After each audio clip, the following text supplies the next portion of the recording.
Doctor Meena Trivedi, Ayurveda consultant, Porbandar. હમણાં આપણે ઔષધીય પ્રયોગ વિશે જોઈએ છીએ.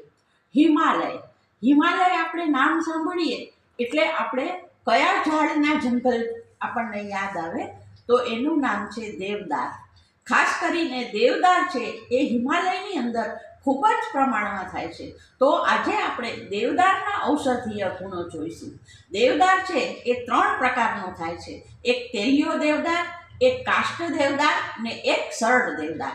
હવે એમાં જે તેલિયો દેવદાર હોય છે એ થોડોક તીખો છે અને થોડોક ચીકણો છે ને થોડોક ગરમ છે, અને ખાસ કરીને એ શરદી, ઉધરસ, કફ, શ્વાસ, તાવ અને પેટ ચડવું, કબજિયાત, હરસ વગેરેની અંદર એ ખૂબ ફાયદો કરે છે.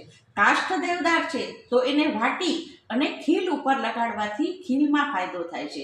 હવે જે સરળ દેવદાર છે એ ખાસ કરીને ચામડીના રોગો, ખંજવાળાની સોજો કે જે ઘા પડે છે એના પર અને બીજા બધા નાના ઘણા રોગો ઉપર ફાયદો કરે છે. ખાસ કરીને કાનના રોગ અને ગળાના રોગ એની અંદર જે છે એ સરળ દેવદાર ફાયદો કરે છે. હવે દેવદારનો બીજો એક ગુણ છે કે જે પેટ ચડી આવે, જે કોમન વસ્તુ છે, બધાએ ઘણા કહેતા હોય કે આજે મારું પેટ ચડી ગયું છે, તો દેવદાર હોય એ વાટી અને પેટ ઉપર લેપ કરવાથી પેટની અંદર જે ગેસ હોય એનો નિકાલ થઈ જાય છે અને પેટ ઉતરી જાય છે. હવે ગલગંડ, જે અહીંયા ગળા ઉપર જે ગાંઠો થાય છે એની અંદર પણ દેવદાર વાટી અને એનો લેપ કરવામાં આવે છે.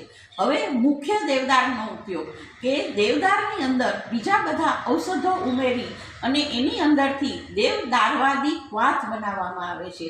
હવે આ ક્વાથ છે એ ખાસ કરીને જે સ્ત્રીને ડિલિવરી આવી હોય એના પછી આપણે એને સિંધાવ અને હિંગ નાખીને એક વાત દિવસમાં 2 વખત આપવાથી ઘણો ફાયદો થાય છે. એમાં ખાસ કરીને જે સ્ત્રીને જે પીડા થતી હોય, તાવ હોય કે શ્વાસ ચડતો હોય, અને ઘણી સ્ત્રીઓને એવું હોય કે ડિલિવરી પછી માથું બહુ દુખી આવે છે, તો માથું દુખતું હોય, જે સ્ત્રી વધારે બોલ કરવા માંડે છે ડિલિવરી પછી, ત્યારે એના માટે અને જે ત્રિદોષજન્ય જે કાંઈ પણ સૂતિકા રોગ એટલે ડિલિવરી પછીના જે રોગ હોય એ બધાની અંદર આ દેવદારવાદી ક્વાથ છે એ ફાયદો કરે છે. તો આપણે આવા બધા ગુણો અપનાવીએ અને સ્વસ્થ રહીએ. તમને જો મારા ઔષધીય પ્રયોગના વિડીયો તમને પસંદ પડતા હોય અને તમને એમાંથી જાણકારી મળતી હોય તો મારા વિડીયોને શેર કરો, લાઈક કરો અને સબસ્ક્રાઈબ કરો. અને વધારામાં તમને કોઈ પણ તકલીફ હોય તો નીચે કોન્ટેક્ટ નંબર આપેલો છે, એમાં તમે મારો